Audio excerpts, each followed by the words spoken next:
일본이 60년 만에 처음으로 한국에 밀렸습니다. 수출 1,140억 달러 차이, 소득 역전, 강대국 순위까지 뒤집혔습니다.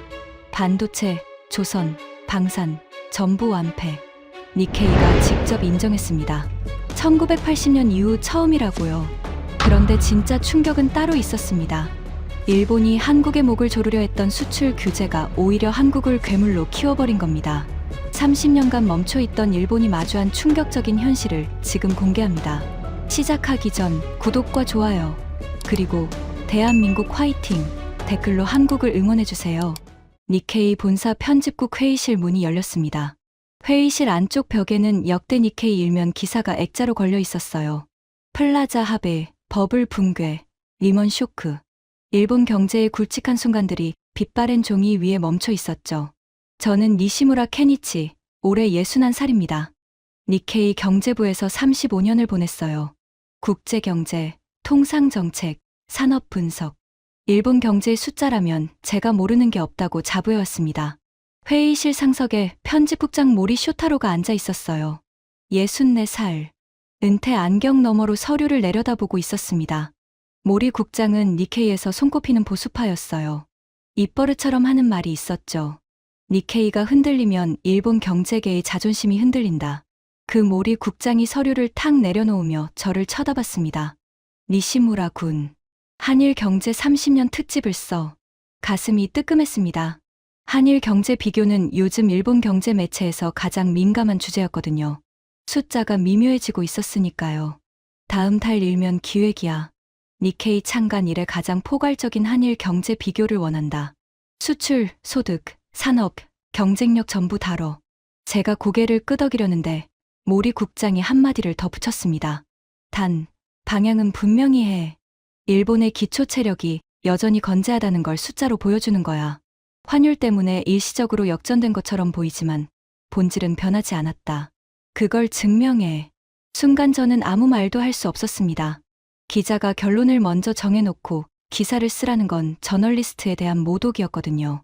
하지만 모리 국장의 눈빛에는 반론을 허용하지 않는 차가움이 있었어요. 기사 방향은 제가 취재를 하면서 잡겠습니다. 제가 담담하게 대답했습니다. 모리 국장의 미간에 주름이 잡혔어요. 5초쯤 저를 노려보더니 입을 열었죠. 니시무라 군, 내 아버지가 누구였는지 기억하나? 심장이 한 박자 멈추는 기분이었습니다. 아버지, 니시무라 다케시, 니케이 전설이라 불리던 사람이었어요. 니시무라 다케시 선배가 평생 지킨 게 뭔지 알지? 일본 경제에 대한 믿음이야. 그 아들이 설마 일본이 졌다는 기사를 쓸 생각은 아니겠지? 아버지 이름이 나오자 가슴 한쪽이 묵직해졌습니다. 모리 국장은 그걸 알고 아버지를 꺼낸 거예요. 아버지는 3년 전부터 치매로 요양원에 계십니다. 저를 알아보시는 날이 점점 줄어들고 있었죠. 알겠습니다. 좋은 기사 쓰겠습니다. 저는 그렇게만 말하고 회의실을 나왔어요. 복도 자판기 앞에서 캔커피를 하나 뽑았습니다. 차가운 캔을 이마에 대자 금속의 서늘함이 퍼졌어요. 사실 저도 모리 국장과 같은 생각이었습니다. 일본이 한국에 밀렸다고요? 환율 장난이겠지. 엔저 때문에 달러 환산 수치가 좀 줄었을 뿐이야. 본질은 변하지 않았을 거야. 그렇게 믿고 있었어요. 그때까지는요. 하지만 취재를 시작하고 72시간 뒤, 저는 니케이 입사. 35년 만에 처음으로 키보드 위에 손을 올려놓고 한 글자도 치지 못하는 밤을 보내게 됩니다. 편집국으로 돌아오자 제 자리 옆에 후배가 앉아 있었습니다. 오가와 리사, 32살. 니케이 디지털팀 소속이에요. 데이터 분석이라면 편집국에서 리사를 따라올 사람이 없었죠. 케니치 선배, 한일 특집 맡으셨다고요? 리사가 노트북 화면에서 눈을 떼지 않은 채 물었습니다. 응. 데이터 정리 좀 도와줄 수 있어? 이미 시작했어요. 리사가 화면을 돌려 보여줬습니다. 엑셀 시트에 숫자가 빼곡했어요. 한일 경제 비교표, 수출, GDP, 1인당 소득, 국가 경쟁력 지수. 한눈에 봐도 깔끔하게 정리돼 있었죠. 수출부터 볼게요. 리사가 화면을 가리켰습니다. 한국 수출 8,270억 달러, 일본 수출 7,130억 달러입니다. 저는 안경을 벗고 숫자를 다시 들여다봤어요. 한국이 일본보다 1천억 달러 이상을 더 팔았다는 뜻이었습니다. 우리 돈으로 약 150조 원 차이예요. 이게 맞아? 출처가 어디야? IMF 공식 데이터예요. 한일 양국 정부 발표 수치랑 교차 검증했습니다. 목이 바짝 말랐습니다. 캔커피를 한 모금 들이켰어요. 1인당 소득은 리사가 탭을 넘겼습니다. 한국 37,000달러, 일본 34,000달러, 한국이 약 3,000달러 더 높습니다. 손가락 끝이 미세하게 떨리는 걸 느꼈어요. 3,000달러면 우리 돈으로 약 450만 원이에요. 적은 차이가 아니었습니다. 혹시 환율 보정하면 달라져. 엔저 때문에 왜곡된 거 아니야? 제 목소리가 살짝 올라갔다는 걸 스스로 알았습니다. 리사가 고개를 저었어요. 구매력 평가 기준으로도 확인했어요. 환율 보정에도 역전입니다. 그리고 선배, 이건 일시적이 아니에요. 추세선을 보세요. 리사가 그래프를 띄웠습니다. 꺾은 선 2개가 있었어요. 빨간 선이 한국, 파란 선이 일본. 15년 전부터 빨간 선이 파란 선을 향해 치고 올라오고 있었고, 지금은 완전히 넘어선 상태였습니다. 두 선의 간격은 점점 벌어지고 있었어요. 강대국 순위도 뒤집어졌어요. 포브스 기준 한국 6위, 일본 9위. 경제, 군사, 외교, 문화 종합평가예요. 위장이 쥐어짜이는 느낌이었습니다. 6위와 9위. 3계단 차이. 프랑스보다 위에 한국이 있고 일본보다 위에 한국이 있다니요. 리사, 잠깐. 그거 하나만 더 확인하자. 우리 니케이에서 관련 보도가 나간 게 있어? 리사가 니케이 기사 검색 시스템을 열었습니다. 키워드를 넣자 기사가 하나 떴어요. 여기요. 작년에 나간 기사입니다. 기사 제목을 보는 순간 등줄기에 찬 것이 흘렀습니다. 비교 가능한 통계가 있는 1980년 이후 처음으로 한국에 밀렸다. 우리 니케이가 직접 자기 입으로 인정한 기사였어요. 한참을 화면만 들여다봤습니다. 편집국의 키보드 치는 소리, 전화벨 소리가 멀어졌어요. 귀에서 윙하는 소리만 들렸습니다. 선배, 리사가 조심스럽게 불렀어요. 혹시 모리 국장님이 기사 방향 지정하셨어요? 저는 대답 대신 캔커피를 들었습니다. 이미 비어 있었어요. 빈 캔을 쥔 손에 힘이 들어가 쿡이 소리가 났죠. 일본의 기초 체력이 건재하다는 걸 증명하라더군. 리사가 입술을 꽉 다물었습니다. 3초쯤 침묵이 흐른 뒤 리사가 말했어요. 선배, 이 숫자들로 그 기사를 쓸 수 있어요? 못 쓰죠. 숫자가 거짓말을 안 하니까. 하지만 그 말은 입 밖으로 꺼내지 못했습니다. 대신 저는 리사에게 부탁했어요. 산업별로 쪼개서 분석해줘. 반도체, 자동차, 조선, 방위산업, 분야별로 한일 비교 데이터를 다 모아줘. 내가 직접 현장을 확인할 거야. 리사가 고개를 끄덕이며 키보드를 두드리기 시작했습니다. 그날 밤 저는 택시를 타고 집으로 가면서 창밖의 도쿄 야경을 멍하니 바라봤어요. 신주쿠의 네온사인이 번쩍였습니다. 예전에는 이 불빛들이 일본 경제의 힘 그 자체였어요. 세계 2위 경제대국의 수도, 무적의 도쿄. 그런데 오늘따라 그 불빛이 어딘가 쓸쓸해 보였습니다. 다음 날 아침이었어요. 리사에게서 메시지가 왔습니다. 선배, 산업별 데이터 다 뽑았어요. 그런데 한 가지 미리 말씀드릴 게 있어요. 뭔데? 반도체, 자동차, 조선, 방위산업. 4개 분야 전부 확인했는데요. 리사가 잠시 말을 멈췄습니다. 그리고 짧게 한마디를 보냈어요. 4개 다 밀렸어요. 전화를 든 손에서 힘이 빠졌습니다. 4개 다. 하나도 안 남기고 직접 보시는 게 나을 것 같아요.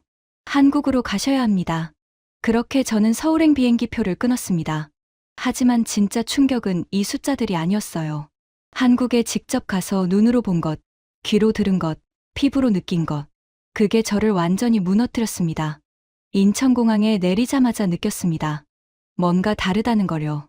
도쿄 나리타에서 시내까지 리무진 버스로 90분 걸립니다.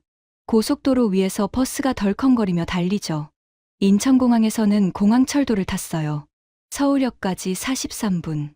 좌석마다 무선 충전기가 달려 있었고 화면에는 실시간 환승 정보가 흘러갔습니다. 차창 밖으로 한강이 보였어요. 강변을 따라 고층 아파트 단지가 끝없이 이어졌습니다. 아파트마다 통신 안테나가 빼곡했죠.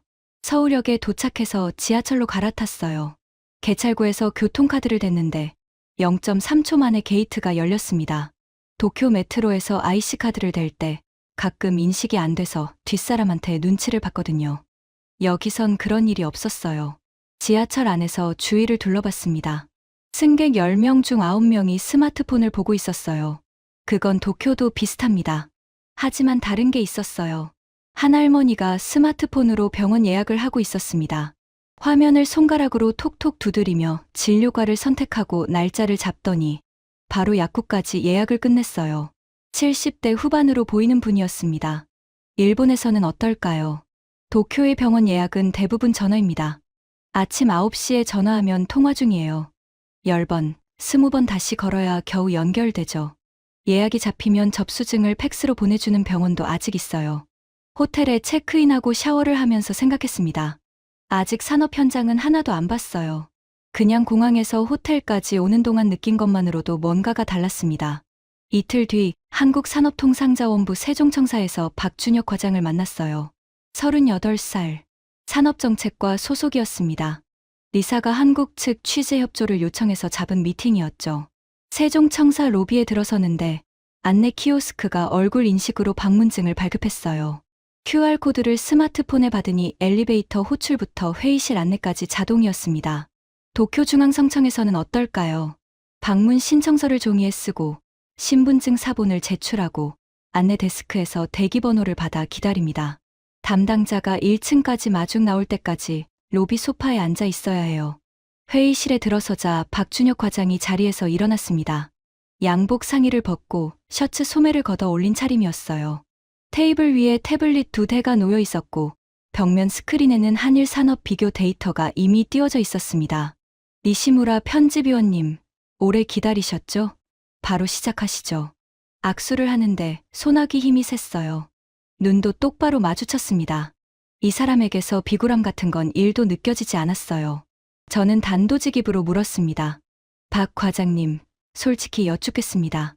한국 수출이 일본을 넘었다는 데이터가 있는데 이게 환율 효과 아닙니까?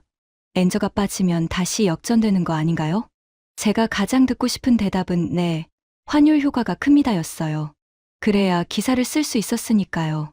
박 과장이 태블릿을 집어들었습니다. 편집위원님, 환율 이야기를 하시니까 하나만 보여드릴게요. 스크린에 그래프가 떴습니다. 이건 달러 기준이 아니라 물량 기준 수출 지수예요. 환율을 완전히 빼고 순수하게 물건을 얼마나 팔았느냐만 보는 겁니다. 보시면 아시겠지만 물량으로도 한국이 역전했어요. 환율 때문이 아닙니다. 위장이 조여왔습니다. 환율 핑계가 사라지는 순간이었어요. 그리고 한 가지 더요. 박 과장이 스크린을 넘겼습니다. 일본 제조업 해외 생산 비율 그래프가 떴어요. 일본 제조업의 해외 생산 비율이 25%를 넘었습니다.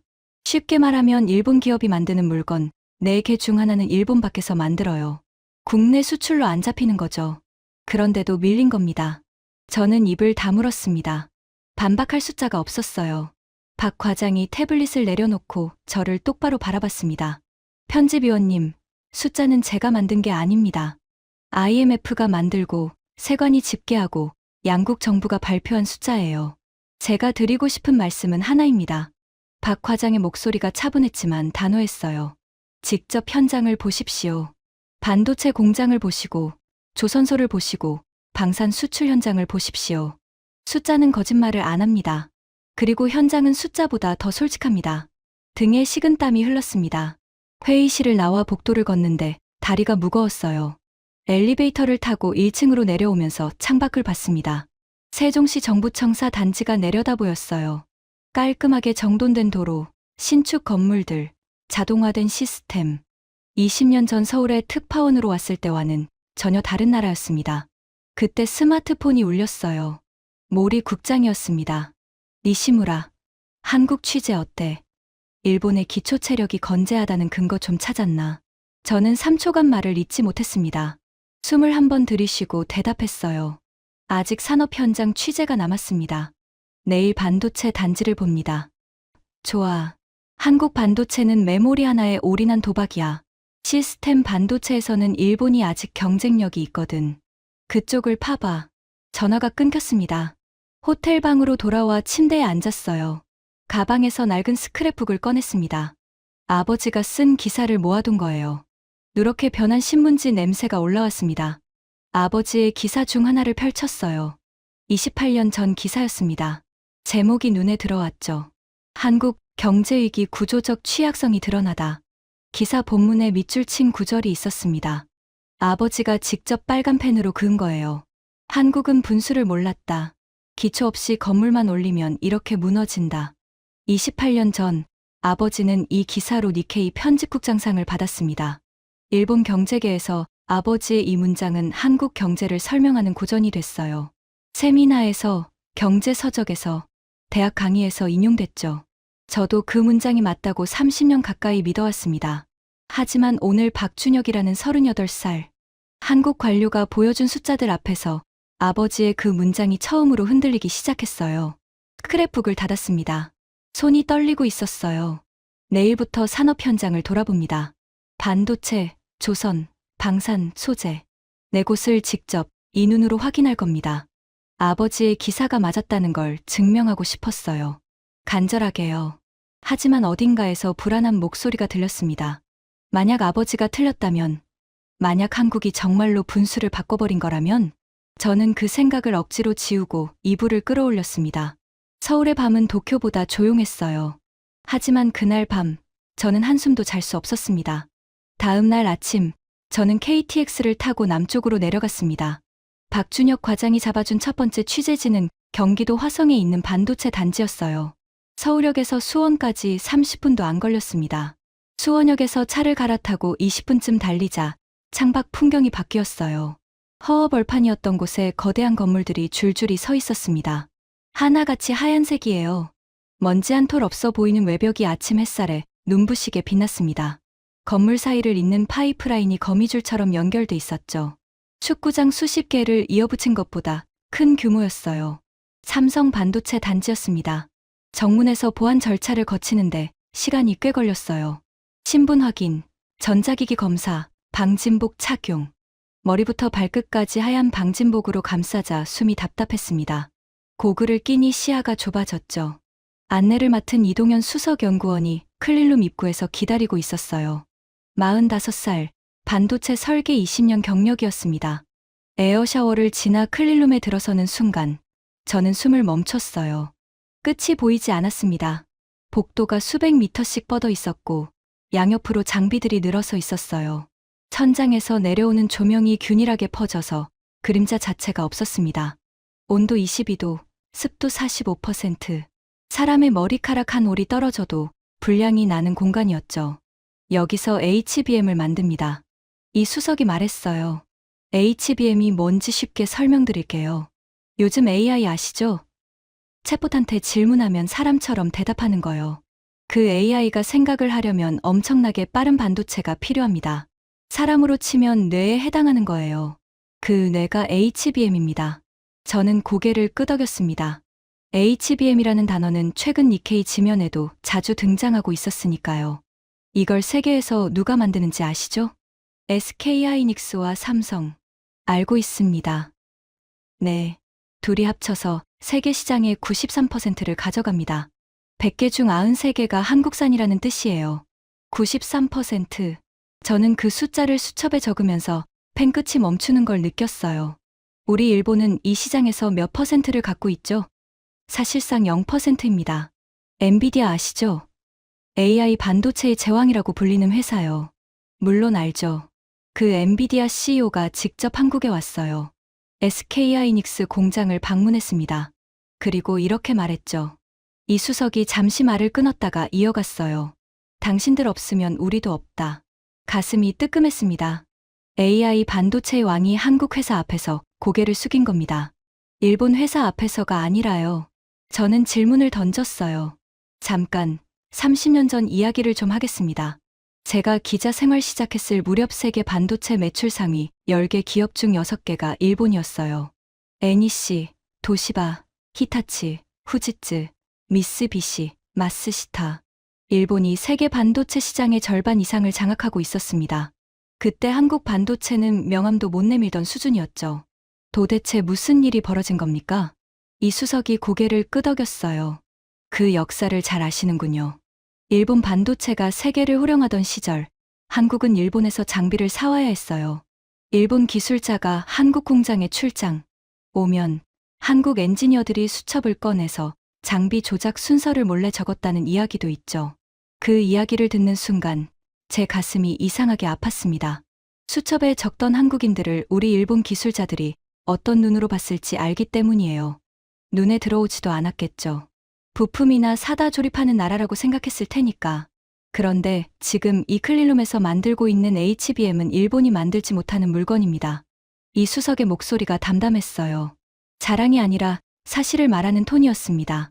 그게 더 무겁게 느껴졌죠. 클릴룸을 나와서 안내센터 로비를 지나는데 벽면에 전시된 사진 하나가 눈에 걸렸습니다. 흑백 사진이었어요. 머리를 짧게 깎은 젊은 엔지니어들이 조그만 공장 안에서 장비를 들여다보고 있었습니다. 사진 아래에 캡션이 붙어 있었죠. 삼성기흥 반도체 공장 초창기. 수십 년 전 사진이었습니다. 지금 제가 걸어 나온 축구장 수십 개 규모의 클릴룸과는 비교도 안 되는 작은 공장이었어요. 차에 올라타고 창밖을 보면서 생각했습니다. 일본 반도체의 마지막 보루였던 에피다를 떠올렸어요. 한때 세계 3위 디램 기업이었죠. 그 에피다가 도쿄 지방재판소에 회생 절차를 신청했습니다. 부채가 약 6조 원. 일본 제조업 역사상 최대 규모의 파산이었어요. 에피다 본사 로비에서 직원들이 짐을 싸들고 나왔다는 뉴스를 저도 기사로 쓴 적이 있습니다. 그때는 남의 일처럼 썼어요. 불운한 기업의 몰락이라고요. 하지만 지금 돌이켜보면 그건 불운이 아니었습니다. 흐름을 읽지 못한 대가였어요. 에피다는 지금 미국 마이크론에 인수돼서 일본 기업이라는 이름조차 남아있지 않습니다. 30년 전 세계를 호령하던 일본 반도체, 왕국이 완전히 사라진 겁니다. 차가 고속도로에 올라섰어요. 한국 반도체 수출이 연간 1,800억 달러에 달한다고 리사가 보내온 데이터에 적혀 있었습니다. 하루로 따지면 약 5억 달러어치예요. 이 글을 읽고 계신 여러분이 주무시는 밤 사이에도 약 2억 5천만 달러어치 반도체가 비행기에 실려 해외로 나간다는 뜻입니다. 디램 메모리는 한국이 세계의 75%를 쥐고 있어요. 구글이든 애플이든 아마존이든 한국 반도체 없으면 서버가 멈춥니다. 21세기 석유라고 불리는 반도체를 한국이 쥐고 있는 거예요. 저는 수첩에 짧게 적었습니다. 반도체 일본 완패. 펜을 잡은 손에 힘이 들어가서 종이가 찢어질 뻔했어요. 이틀 뒤 저는 부산에서 차를 타고 거제도로 향했습니다. 거가대교를 건너는데 바다가 드넓게 펼쳐졌어요. 다리 위에서 내려다보니 먼 바다에 거대한 구조물들이 떠 있었습니다. 처음에는 섬인 줄 알았어요. 가까이 가보니 섬이 아니라 배였습니다. 건조 중인 LNG 운반선이었어요. 조선소에 도착해서 차에서 내리자마자 규모에 압도당했습니다. 크레인들이 하늘을 찌르고 있었어요. 가장 큰 골리앗 크레인의 높이가 100m가 넘었습니다. 아파트 30층보다 높은 거예요. 그 크레인이 수백 톤짜리 철판을 낚시줄에 매달린 물고기처럼 들어올려서 정확한 위치에 내려놓고 있었죠. 용접 불꽃이 여기저기서 터지고 있었습니다. 파란 불꽃이 강렬하게 번쩍일 때마다 금속 타는 냄새가 바닷바람에 섞여 코끝을 찔렀어요. 수천 명의 기술자들이 안전모를 쓰고 거대한 선체 위를 개미처럼 오가고 있었습니다. 안내를 맡은 조선소 기획팀 강태호 부장이 한 척의 배 앞으로 저를 데려갔어요. 이게 LNG 운반선입니다. 고개를 들어 올려다봤습니다. 목이 꺾일 것 같았어요. 배의 옆면이 아파트 벽처럼 솟아 있었습니다.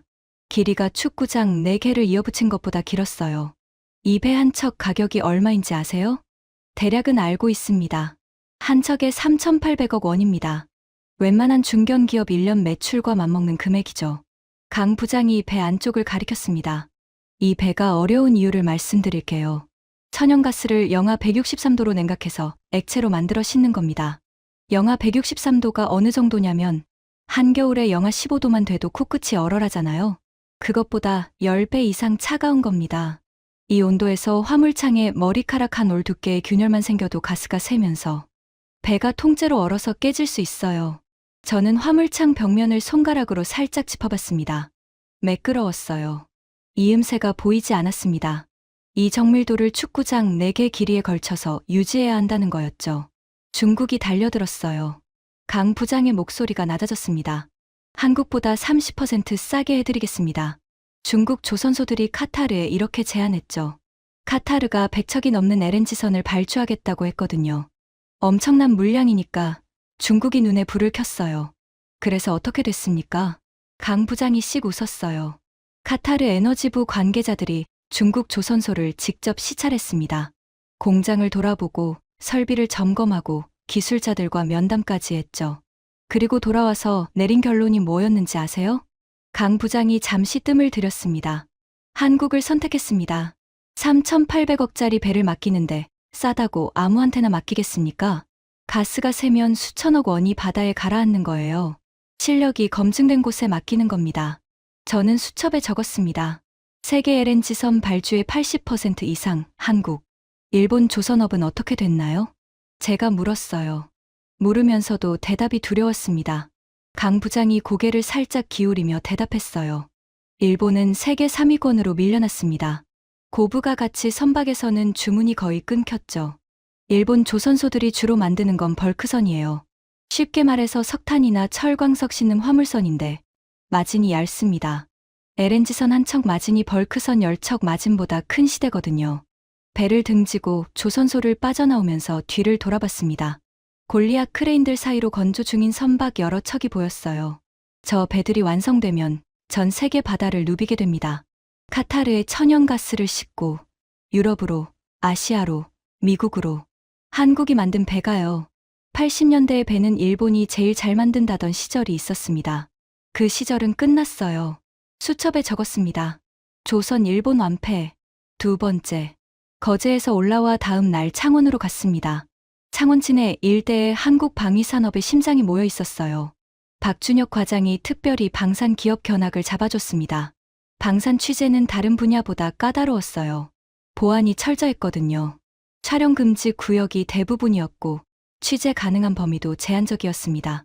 하지만 눈으로 본 것만으로도 충분했어요. 조립 공장 안에 K2 전차가 줄지어 서 있었습니다. 55톤짜리 철의 짐승이에요. 검은색 도장이 조명 아래에서 무겁게 빛났습니다. 포탑에 120mm 주포가 하늘을 향해 솟아 있었죠. 옆에서 보니까 성인 남성 키의 2배는 넘었어요. 안내를 맡은 방산기업 대외협력팀 최진우 차장이 설명을 시작했습니다. 저 전차들이 어디로 가는지 아세요? 폴란드라고 들었습니다. 맞습니다. K2 전차 폴란드 2차 계약이 성사됐어요. 규모가 약 10조 원입니다. 역대 최대 방산 수출이죠. 10조 원. 전차 하나의 수출 계약이 10조 원이라니요. 일본 방위산업 수출 실적 전체를 합쳐도 이 금액에 미치지 못합니다. 왜 폴란드가 한국 전차를 선택했는지 아세요? 최 차장이 물었어요. 러시아가 우크라이나를 침공한 직후였습니다. 폴란드가 바짝 긴장했죠. 급히 무기를 구해야 했어요. 먼저 독일한테 전차를 요청했습니다. 최 차장이 목소리를 낮췄어요. 독일 방산업체가 뭐라고 했는지 아세요? 납품까지 5년 걸린다고 했어요. 5년이요. 러시아 탱크가 국경 가까이 오고 있는데 5년을 기다리라는 겁니다. 저도 이 이야기는 들은 적이 있었어요. 유럽 방산 매체에서 꽤 화제가 됐었죠. 그래서 한국에 연락했습니다. 한국이 뭐라고 했는지 아세요? 최 차장이 저를 똑바로 바라봤어요. 만들어서 보내드리겠습니다. 그리고 진짜 보냈어요. K2 전차가 대형 수송선에 실려서 폴란드 항구에 도착했다는 뉴스를 저도 니케이에서 본 적 있었습니다. 기사를 쓰면서도 별 감흥이 없었어요. 한국 무기가 유럽에 팔렸나 보군. 그 정도였죠. 하지만 지금 이 공장에서 직접 전차를 보고 있으니 무게가 달랐습니다. K9 자주포도 보여드릴까요? 최 차장을 따라 옆동으로 이동했습니다. K9 자주포가 있었어요. 155mm 자주포 세계 시장에서 점유율이 55%라고 했습니다. 세상에서 팔리는 자주포 2대 중 1대 이상이 한국산이라는 뜻이에요. 한국 방산 수주 잔고가 얼마인지 아세요? 정확한 숫자는 모르겠습니다. 110조 원을 넘겼습니다. 110조 원. 일본 방위비 전체 연간 예산이 약 60조 원 정도입니다. 한국의 방산 수주 잔고가 일본 국방비의 2배에 달하는 거예요. 저는 견학을 마치고 나오면서 뭔가 묻고 싶은 게 있었습니다. 기자로서가 아니라 한 사람의 일본인으로서요. 최 차장님, 하나만 더 여쭤도 될까요? 네, 말씀하세요. 일본 방위산업은 어떻게 보십니까? 최 차장이 2초쯤 생각하더니 대답했어요. 솔직히 말씀드리면 일본은 전후 평화헌법 때문에 오랫동안 무기 수출 자체가 불가능했잖아요. 최근에 규제를 풀기 시작했지만 실전 수출 경험이 없고 대량 생산 라인도 없고 가격 경쟁력도 아직 갖추지 못한 상태라고 알고 있습니다. 말을 고르고 있다는 게 느껴졌어요. 외국 기자 앞에서 상대국을 직접 깎아내리지 않으려는 배려였죠. 하지만 핵심은 분명했습니다.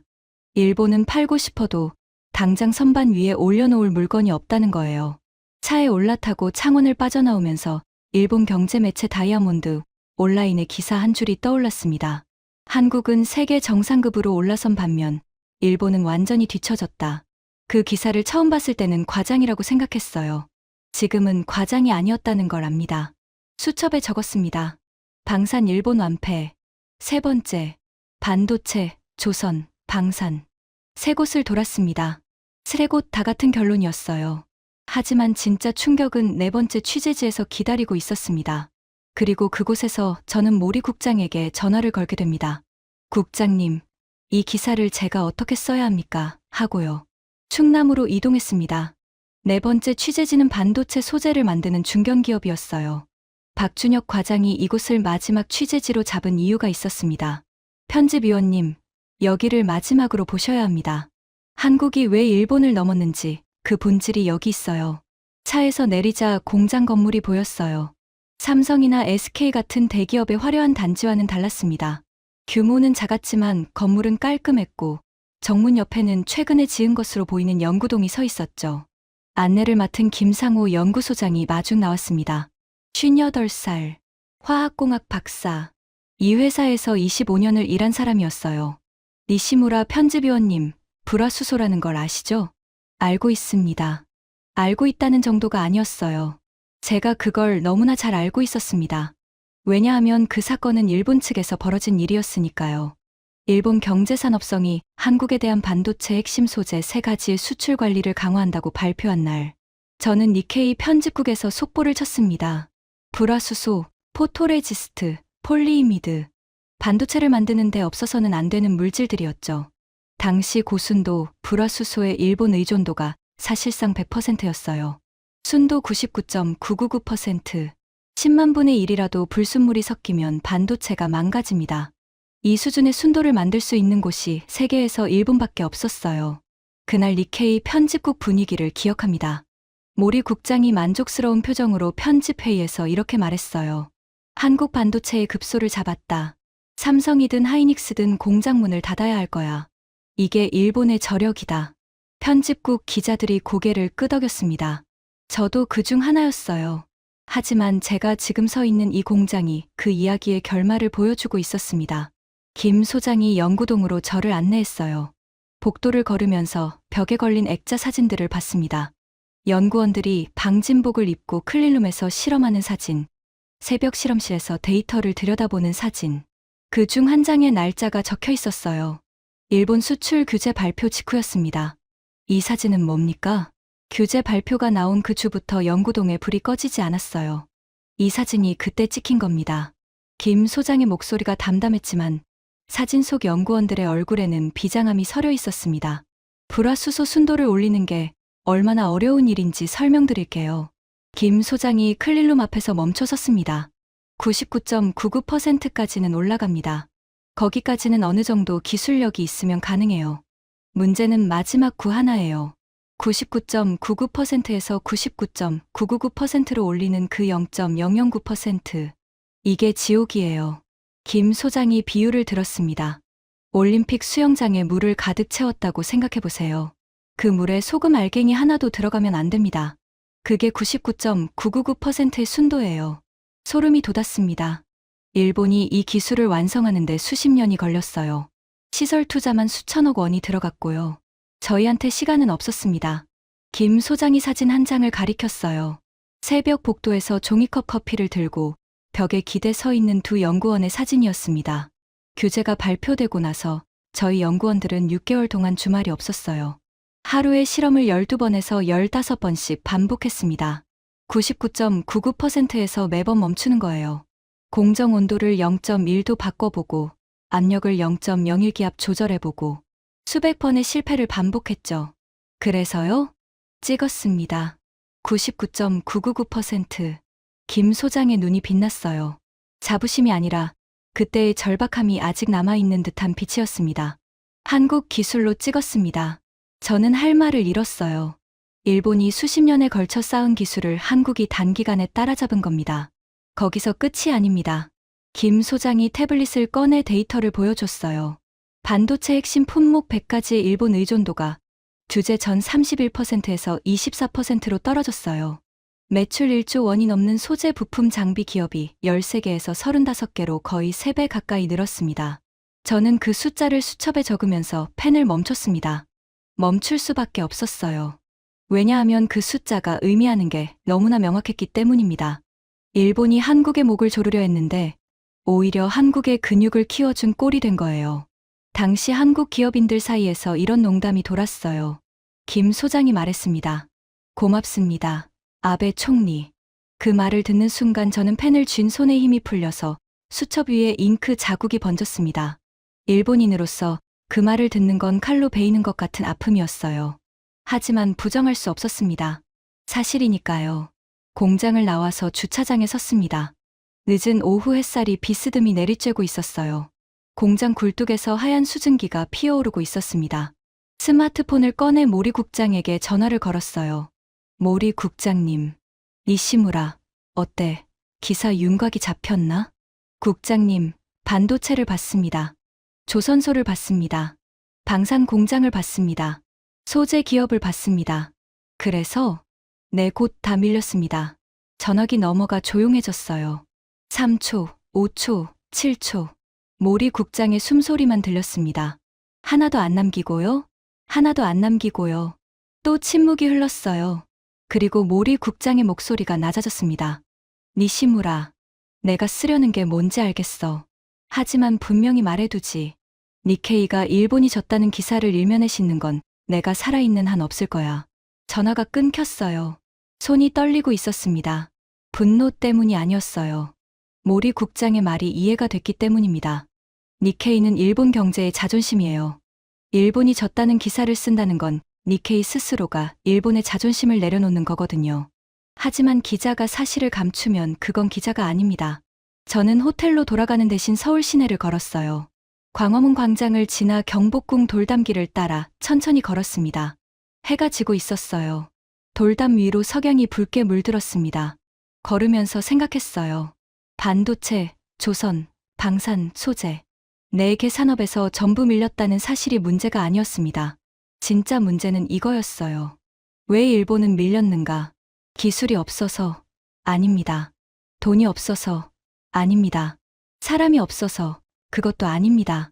네 곳을 돌면서 공통적으로 느낀 게 하나 있었어요. 한국은 바꿨고 일본은 안 바꿨다는 겁니다.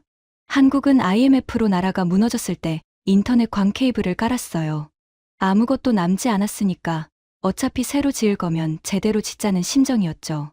일본은 팩스로 주문받고 도장 찍어서 결제하는 시스템이 잘 돌아가고 있었으니까 바꿀 이유를 못 느꼈어요. 한국은 목이 졸리니까 불화수소를 국산화했습니다. 일본은 우리가 쥐고 있으니까 영원히 안전하다고 생각했죠. 한국은 전기차 시대가 오니까 전용 모델을 만들었어요. 일본은 하이브리드가 더 현실적이라며 전기차를 밀었죠. 이 모든 차이의 뿌리가 같았습니다. 한국은 바닥을 쳐봤기 때문에 바꿀 수 있었고, 일본은 너무 잘 돌아가고 있었기 때문에 바꾸지 못한 겁니다.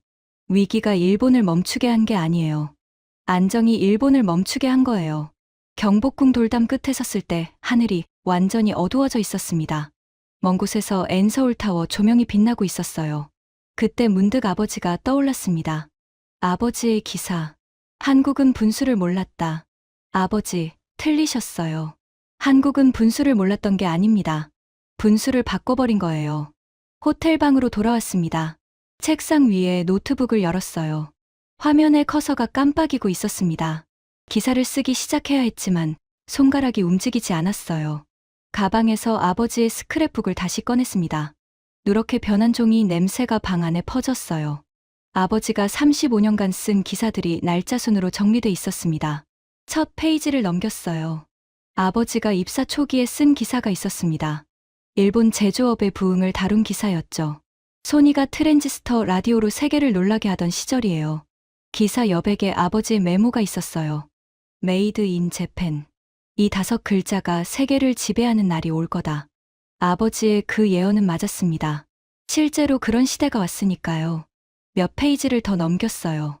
버블 경제 절정기의 기사가 나왔습니다.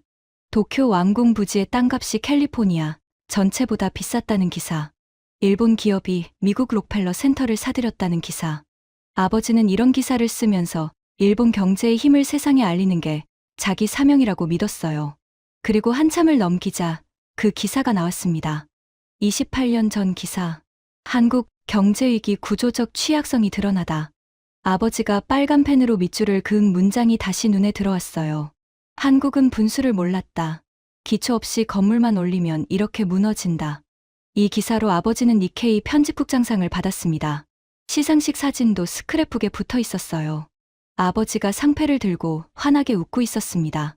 저는 그 사진을 한참 들여다봤어요. 아버지가 이 기사를 쓸 때 한국에서는 무슨 일이 벌어지고 있었을까요? 저는 노트북을 열어 검색을 시작했습니다. 28년 전 한국. IMF 구제금융 직후. 기사와 기록들이 쏟아졌어요. 은행 앞에 줄이 길게 늘어서 있었다는 기록이 나왔습니다. 나라를 살리겠다고 장롱 속에 고이 모셔뒀던 금부치를 들고 나온 사람들이었어요. 사진 한 장이 화면에 떴습니다. 한 여성이 은행 접수대 위에 작은 금반지를 내려놓고 있었어요. 아기 돌반지였습니다. 아이의 첫 생일에 건강을 빌며 끼워준 반지. 그걸 나라에 바치는 거예요. 여성의 손끝이 떨리고 있는 게 사진으로도 보였습니다. 다른 사진에는 노부부가 있었어요. 할아버지가 금비녀를 접수대에 올려놓고 한참을 손을 떼지 못하고 있었습니다. 아마 돌아가신 아내의 유품이었을 거예요. 옆에 서 있는 할머니가 할아버지의 팔을 잡고 있었죠. 전 국민이 금 227톤을 모았다는 기록이 나왔습니다. 저는 화면을 보다가 눈시울이 뜨거워지는 걸 느꼈어요. 아버지는 이걸 구조적 취약성이라고 썼습니다. 분수를 몰랐다고 썼어요. 하지만 이 사람들은 분수를 모른 게 아니었습니다. 나라가 무너지는 걸 자기 손으로 막겠다고 가장 소중한 것을 내놓은 거예요. 아기의 돌반지를, 아내의 유품을, 평생 모은 금부치를요. 그리고 그 손들이 28년 뒤에 뭘 만들어냈습니까? 세계 반도체의 75%를 만드는 나라. LNG선 발주의 80%를 가져가는 나라. 방산수주 잔고 110조 원의 나라. 불화수소를 자체 생산하는 나라. 수출에서 일본을 넘어선 나라. 그 떨리는 손들이 이 나라를 만든 겁니다. 아버지, 당신이 틀리셨어요. 한국은 분수를 몰랐던 게 아닙니다. 분수를 바꿔버린 나라였어요. 무너진 바닥에서 다시 일어난 게 아니라 바닥을 디딤돌 삼아서 더 높이 올라간 겁니다. 저는 노트북 화면에 커서를 바라봤습니다. 이제는 손가락이 움직였어요. 기사 제목을 쳤습니다. 한국, 1980년 이후 처음으로 일본을 넘다. 그리고 본문을 쓰기 시작했습니다. 밤 11시, 자정, 새벽 1시, 2시. 멈추지 않았어요. 반도체 단지에서 본 것, 거제 조선소에서 본 것, 창원 방산 공장에서 본 것, 충남 소재 기업에서 들은 것. 취재 수첩의 내용이 키보드를 통해 화면으로 쏟아졌습니다. 새벽 4시에 마지막 문장을 찍었어요. 일본이 멈춰있던 30년, 한국은 달렸다. 우리가 바꾸지 못한 것은 산업이 아니다. 정신이다. 기사를 저장하고 의자 등받이에 기댔습니다. 서울의 새벽 하늘이 창밖으로 보였어요. 동쪽이 살짝 밝아지고 있었습니다. 손이 떨리고 있었어요. 피곤해서가 아니었습니다. 이 기사를 도쿄에 가져가면 모리 국장과 정면으로 부딪혀야 합니다. 니케이 일면에 일본이 졌다는 기사를 싣겠다는 건 니케이의 역사를 거스르는 거예요. 아버지의 기사를 뒤집는 거고요. 하지만 기자가 사실 앞에서 눈을 감으면 그건 기자가 아닙니다. 35년간 니케이 기자로 살아오면서 단 한 번도 사실을 왜곡한 적이 없었어요. 이번에도 그럴 수는 없습니다. 내일 도쿄로 돌아갑니다. 그리고 이 기사를 들고 모리 국장 앞에 섭니다. 아버지라면 뭐라고 하셨을까요? 치매에 걸리기 전에 그 아버지라면요. 아마 이렇게 말씀하셨을 거예요. 케니치, 기자는 사실만 쓰면 된다. 사실 앞에 자존심은 없다. 네, 아버지. 저도 그렇게 하겠습니다. 하네다 공항에 내리자 도쿄의 공기가 다르게 느껴졌습니다. 서울에서 보낸 일주일이 저를 바꿔놓은 건지 아니면 도쿄가 달라진 건지 모르겠어요. 공항 출구를 나서는데 안내판 하나가 시스템 오류로 꺼져 있었습니다. 인천공항에서는 볼 수 없던 풍경이었죠. 사소한 건데 그 사소한 게 눈에 밟혔어요. 택시를 타고 니케이 본사로 향했습니다. 노트북 가방 안에 USB가 하나 들어 있었어요. 기사 원고와 취재 자료가 담긴 USB.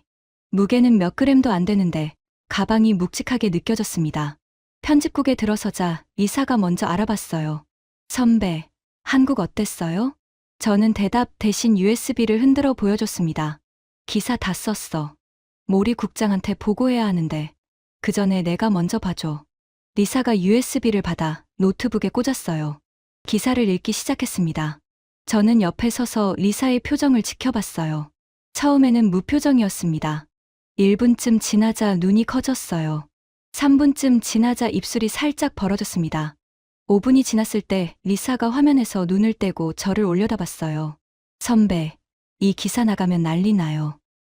알아. 모리 국장님이 허락 안 하실 거예요. 그것도 알아. 리사가 다시 화면을 봤습니다. 그리고 천천히 고개를 끄덕였어요. 근데 사실이잖아요. 숫자가 다 맞잖아요.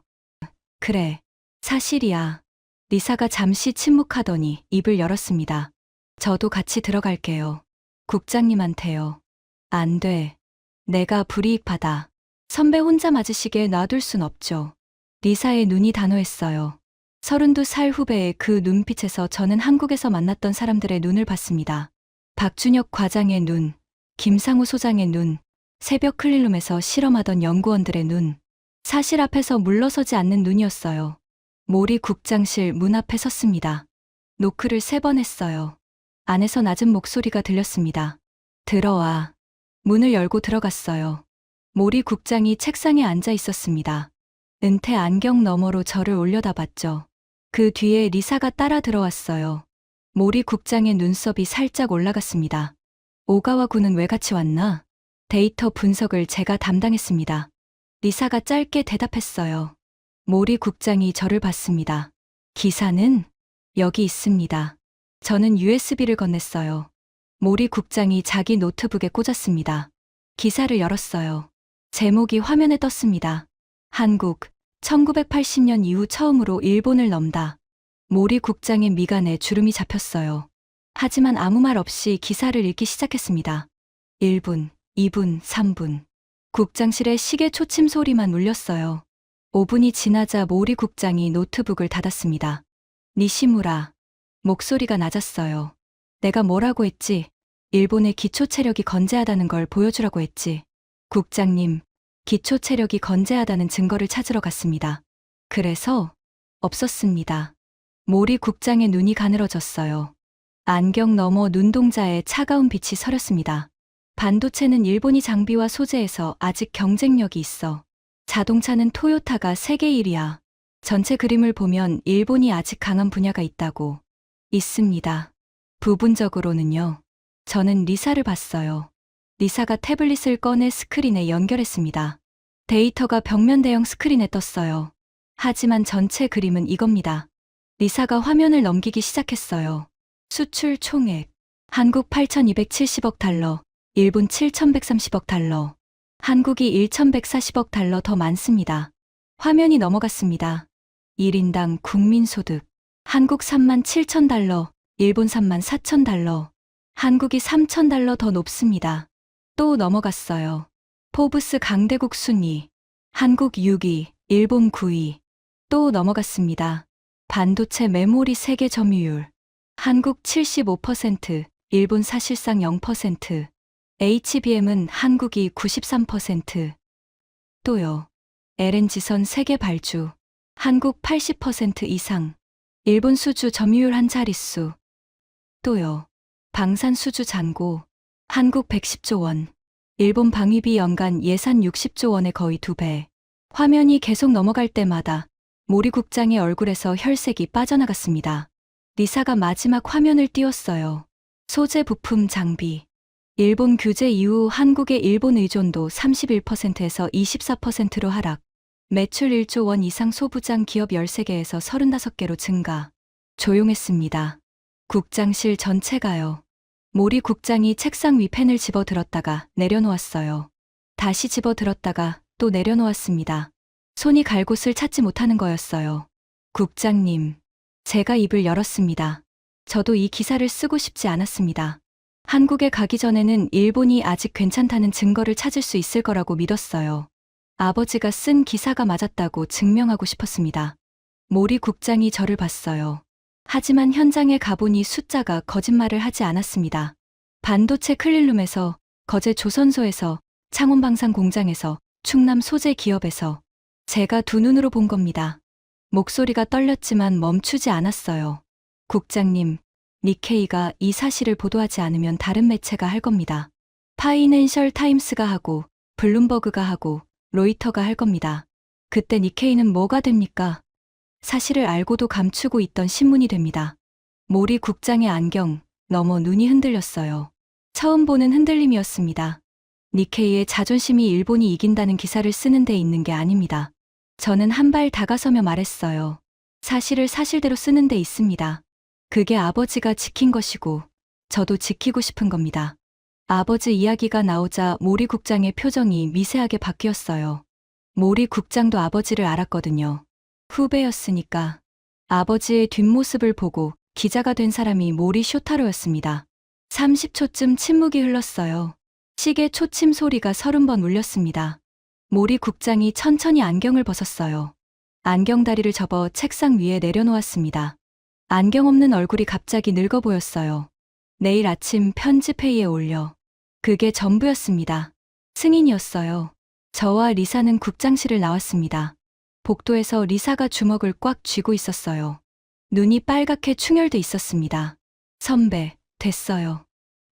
응, 됐어. 이틀 뒤 아침이었습니다. 도쿄 오테마치 니케이 본사 1층 로비에 그날의 석간이 꽂혀 있었어요.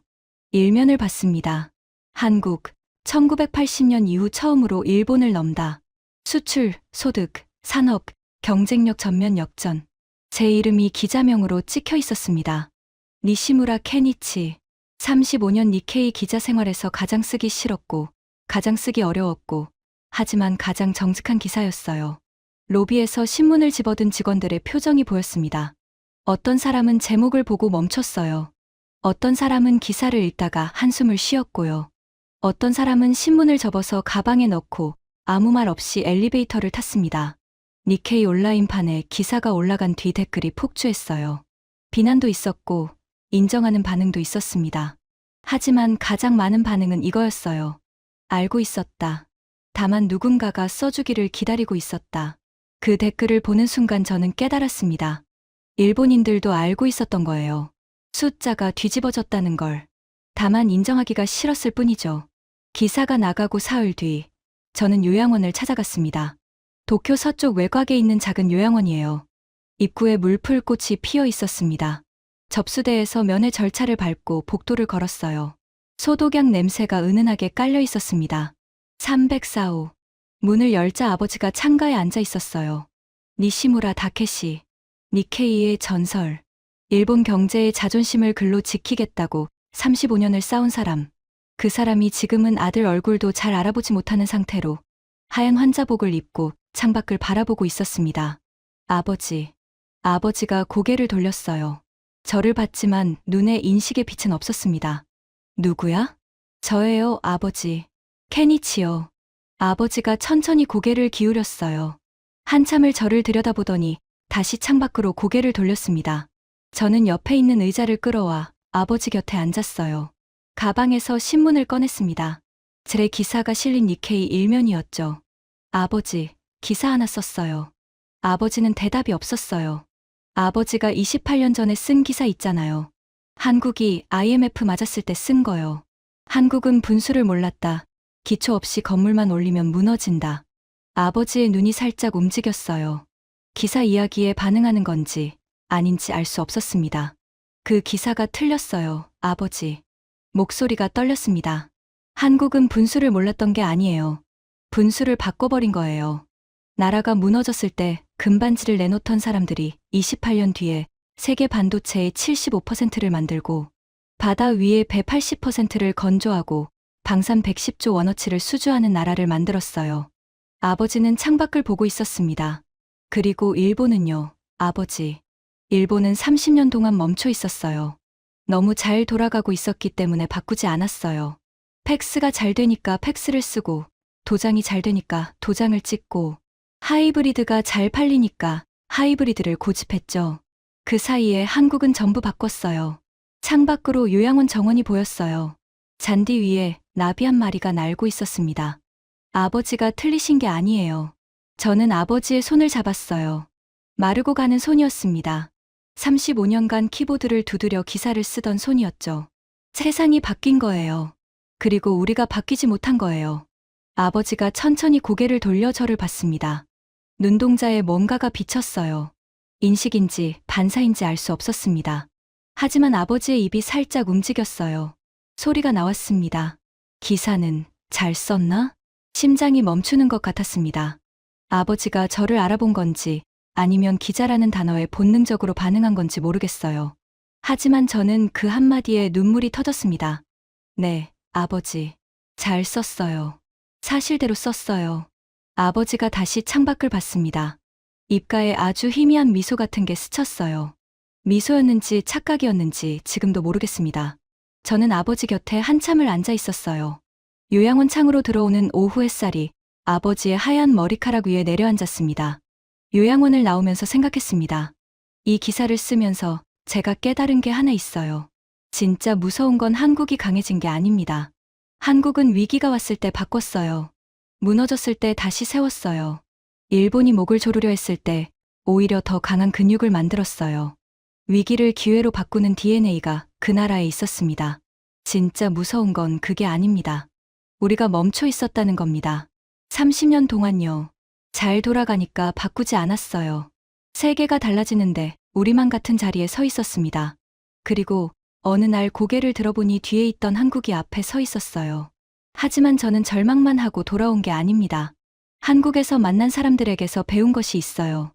바닥은 끝이 아니라는 겁니다. 금반지를 들고 은행 앞에 줄 서던 사람들의 떨리는 손이 28년 뒤에 세계를 바꾸는 기술을 만들었습니다. 일본도 바꿀 수 있습니다. 바닥을 인정하는 순간부터 시작이에요. 우리가 졌다고 인정하는 게 끝이 아니라 시작이거든요. 아버지 세대가 폐허 위에서 메이드 인 재팬을 만들어냈듯이 우리 세대도 바꿀 수 있습니다. 다만 조건이 하나 있어요. 멈추지 않는 겁니다. 한국이 가르쳐준 것은 그거예요. 멈추지 않으면 바닥도 디딤돌이 된다는 거. 니케이 본사로 돌아가는 길에 도쿄 거리를 걸었습니다. 오테마치 빌딩 숲 사이로 저녁 햇살이 비스듬히 들어왔어요. 빌딩 유리에 반사된 빛이 길 위에 금빛 줄무늬를 만들었습니다. 35년간 기자로 살면서 수천 편의 기사를 썼어요. 하지만 이번 기사 하나가 제 인생을 바꿨습니다. 일본이 졌다는 기사를 쓴 게 아니에요. 세상이 어떻게 바뀌었는지를 정직하게 기록한 거예요. 아버지라면 아마 이해하실 거예요. 기자는 사실만 쓰면 되니까요. 사실 앞에 자존심은 없으니까요. 지금까지 니케이 35년 기자가 한국 산업 현장에서 목격한 충격적인 역전의 이야기였습니다. 위기 앞에서 금반지를 내놓던 그 손들이 오늘의 대한민국을 만들었습니다. 이 이야기가 자랑스러우셨다면 주변에 널리 공유해 주세요. 멈추지 않으면 바닥도 디딤돌이 됩니다. 구독과 좋아요도 부탁드립니다. 지금까지 감동테라였습니다. 감사합니다.